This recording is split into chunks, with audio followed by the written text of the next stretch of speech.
Oi galera, eu sou a Camila e bem-vindos de volta ao Qual o Próximo. E no vídeo de hoje nós vamos de melhores do ano. Mas, antes de qualquer coisa, venho aqui já desejar um Feliz Natal e um Feliz Ano Novo pra todo mundo. Eu acredito que esse vídeo vai ter saído depois do Natal, que eu tô meio enrolada com as edições, mas então espero que tenham tido um ótimo Natal por aí. E um Feliz Ano Novo. Então vamos lá, né, gente? Essa listagem aqui não é um ranking, na verdade simplesmente eu vou listar na ordem de leitura aqueles que eu considerei as melhores leituras do ano. No caso, as que chegaram até 5 estrelas. E já o que não é desculpando, talvez justificando. Já me justificando aqui que as estrelas eu dou com relação à minha experiência de leitura. Então, porque eu não sou estudada em literatura, não sou nada disso, eu só gosto de ler, gente. Eu sou só uma pessoa que gosta de ler. Então, aquele livro que a história fluiu melhor comigo, me animou, me tirou de uma ressaca, me tirou de uma letargia de um dia quente, tipo de hoje, mas tudo bem. É uma história que, tipo, que eu dou um pouco de estrelas a mais porque ela me fez sair da realidade e esquecer o que tá acontecendo ali no momento. Entrei na história e fluiu. Basicamente é isso. Se isso aconteceu, ou se o autor conseguiu fazer eu ficar com raiva, ódio, amar ou etc. algum personagem, dependendo das ações desse personagem, também conta, porque fala sério, viu? Parabéns, autor. Mas então vamos lá pra listagem, né? Eu não tô com todos os livros aqui no momento, mas eu vou deixar a capinha deles por aqui. O primeiro finalizado deles foi Marina, num projetinho de leitura que eu tenho com a Tamara, do canal As Três Artes, da leitura dos livros do Zafon em ordem cronológica. E, gente, a leitura desse livro foi uma das que mexeu muito comigo, tanto no desenvolvimento da personagem, no desenvolvimento da trama e na finalização em si. Foi um dos que saiu, tipo, fora da casinha, que eu imaginava várias coisas nos outros livros do próprio autor, e ali ele conseguiu me fazer sentir um pouco mais. O segundo livro dessa listagem foi Casa de Céu e Sopro. Gente, eu sei, as opiniões sobre esse livro são controversas. Tem gente que ama e gente que odeia. Mas, gente, a minha experiência de leitura com esse livro foi tão fluida, foi tão diferente. Essa foi uma segunda leitura, né? Foi uma releitura pra mim. Mas eu consegui pegar detalhes melhores e tal, lembrar de algumas coisas que eu não lembrava antes, não tinha lembrado da primeira leitura e tal. Mas já na primeira leitura, ele fluiu de uma forma muito que eu não sei explicar, sabe? Porque um livro de 900 páginas, desde quando você lê em 3 dias. Eu não tinha Aurora ainda na primeira vez, então dava tempo. Mas foi muito fluida. Tudo bem que a gente tem os problemas ali com o protagonista e tal, que foram pontos que eu vi de pessoas criticando a obra por causa disso, mas não me atrapalhou na minha experiência de leitura. E eu gostei muito, gostei demais. Então não consegui tirar, tipo, notas daquilo que às vezes me incomoda, porque eu gostei de leitura e pronto, é isso. Não vou falar muito, porque pode dar spoiler, é o segundo livro. E aí veio A Dança da Morte. Gente, é um livro denso, mas eu achei a construção do livro, do mundo e etc. A parte que ele mostra a criação da nova sociedade ali depois da pandemia e tal, muito rica, às vezes até demais, mas eu gostei muito da forma com que ele foi colocando, o King, né? Foi colocando todos os pontos ali na visão de cada um. Talvez exatamente por isso que o livro ficou tão grande, mas eu gostei. Então, foi um dos melhores pra mim. E aí, vem mais um do nosso projetinho do Zafon. E A Dança da Morte também é de um projetinho que eu tenho com a Tamara. O de lendo os livros do King em ordem cronológica. Mas voltando aqui, depois veio A Sombra do Vento, do Zafon. Gente, sabe aquela sensação de déjà vu? Pois é, na hora que eu comecei a ler o livro, eu tive aquela sensação assim, gente, será que eu já li isso aqui? Mas eu não lembrava, gente, eu não lembrava de ter lido a história, mas acredito que sim, porque até do final eu lembrei. Então, é uma trama que te prende muito, tanto no mistério dentro do livro quanto do mistério fora do livro. Ai, gente, é difícil de explicar porque o Zafón, ele conta várias histórias em um mesmo livro. E ali tudo se intercala, tudo se liga e é incrível, gente, é muito bom. E, nossa, vendo tanto a história do nosso protagonista Daniel quanto a do Julian, é muito bom a história. E muito bem escrita, gente. E aí veio uma surpresa, que foi a leitura também organizada pela Tamara, mas de uma autora que eu não conhecia.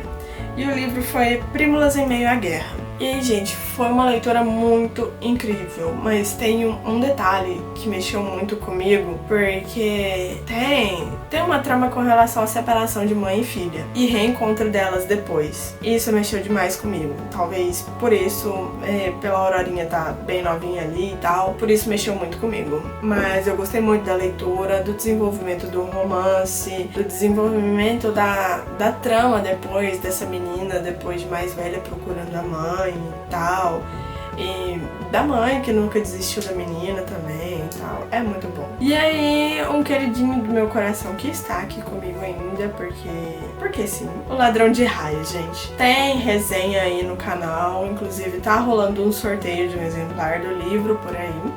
Vou deixar o vídeo na descrição. Foi muito gostoso rever essa história. É a primeira vez que eu estou fazendo a releitura, então reviver toda essa trama e tal. Foi muito gostoso, inclusive tô ansiosa pra assistir a série, que eu não assisti a segunda temporada. É a segunda temporada ainda. Ai, mas vai dar certo, gente.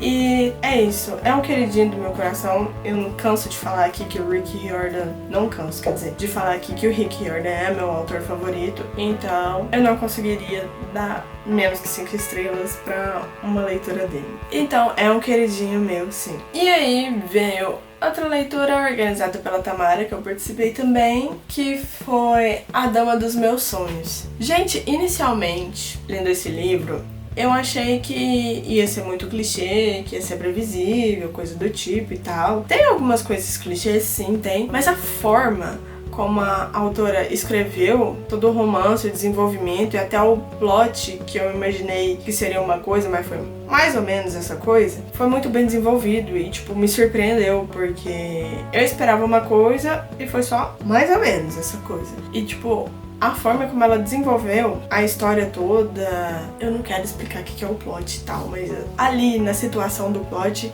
foi muito bem desenvolvido, gente, e me surpreendeu bastante.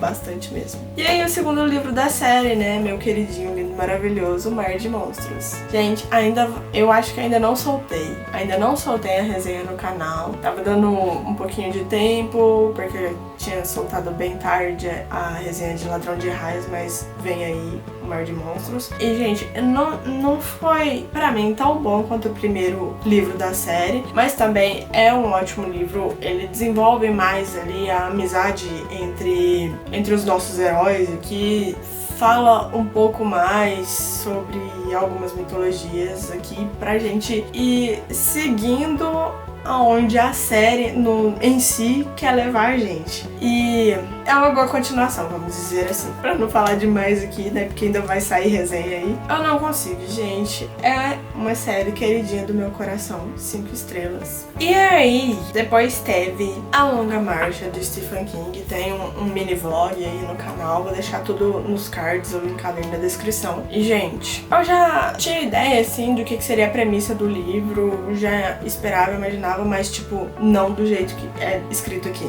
Como é que eu vou dizer?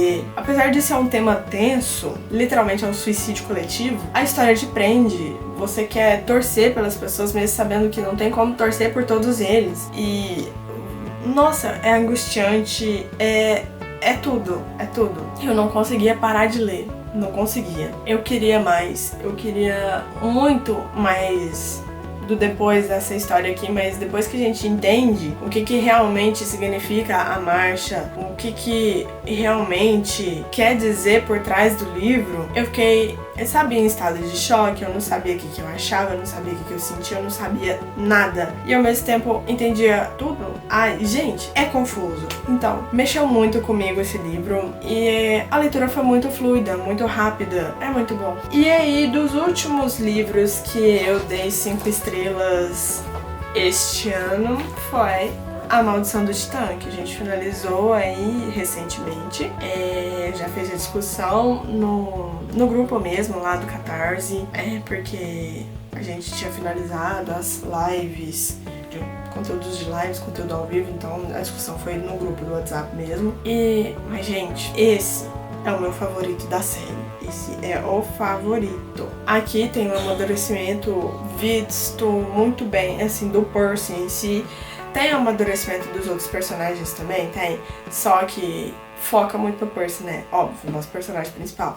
Mas, além disso tudo, tem as tramas, tem ele entendendo sobre os próprios sentimentos, sobre o que ele quer daqui pra frente, sobre o que ele espera, não só dele, como das outras pessoas. E tem personagens muito cativantes e muito irritantes ao mesmo tempo. E é muito bom, gente. Quem ainda não leu, acho difícil. Quem ainda não leu teve do Percy Jackson, acho muito difícil, mas se não leu, leia, gente. É muito bom. Tio Cassius, ó a dica. E, gente, de livros que eu favoritei não, que eu dei 5 estrelas esse ano, foram esses.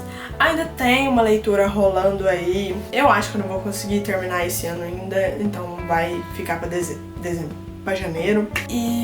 Mas mesmo assim, acho que ela não vai atingir 5 estrelas não, porque já tá me dando um tiquinho de tédio em algumas partes ali. Então, é isso dos livros. E aí tem alguns mangás, gente. Tem mangás nessa história aqui também. Graças ao projetinho da Tamara e da Oclênia de lendo HQs e mangás. Então, aqui eu vou falar só da série em si, mas são todos os volumes. No momento aqui, as séries que eu dei 5 estrelas são Quero Comer Seu Pâncreas e Perfect World. Gente, são romances, são 2 romancezinhos de deixar o coração quentinho, vamos dizer assim. Mas é envolvente. É sim. No caso de Quero Comer Seu Pâncreas, os personagens dele vão descobrindo os sentimentos dele ao passar do tempo, mesmo sabendo que uma daquelas pessoas não vão sobreviver por muito tempo. Então, inclusive o nome do livro, da série, tem algo relacionado aí com eles declarar um para o outro seus sentimentos. E é muito fofo e é muito triste ao mesmo tempo. Então, acho que por isso mexeu comigo. Perfect World já é um pouco mais complexo, porque aqui eu tô falando do volume 7 ao 6. 7 ao 10, gente. Porque aqui tem muitos vai e voltas do nosso casal principal, do nosso casalzinho favorito. E depois do vai e volta nisso, que eles finalmente se entendem e ficam juntos ali, eles ainda têm muitos problemas pra enfrentar juntos. Nossa, o volume 10 foi muito triste e muito fofo ao mesmo tempo, gente. Então, aqui dos mangás foram 5 volumes que eu dei 5 estrelas, que foram os volumes do 7 ao 10 de Perfect World e o volume 2 de Quero Comer Seu Pâncreas. Então, gente, esses foram os meus melhores do ano. Se vocês gostaram, deixem aí nos comentários o que vocês acharam. Fala aí também quais foram os seus melhores do ano. Não foi um ranking, mas é isso aí, gente. Espero que tenham gostado. Mais uma vez, feliz festas aí pra vocês. Feliz Natal e feliz Ano Novo. E até o ano que vem. E se gostou desse vídeo, já deixa seu like. Caso seja novo por aqui, considere dar uma olhadinha no conteúdo e se inscrever caso goste. Ativar o sininho pra receber as notificações dos próximos vídeos. E caso queira ajudar o canal de alguma forma, considere utilizar os links associados aí na descrição. Te vejo no próximo vídeo. Tchau, tchau!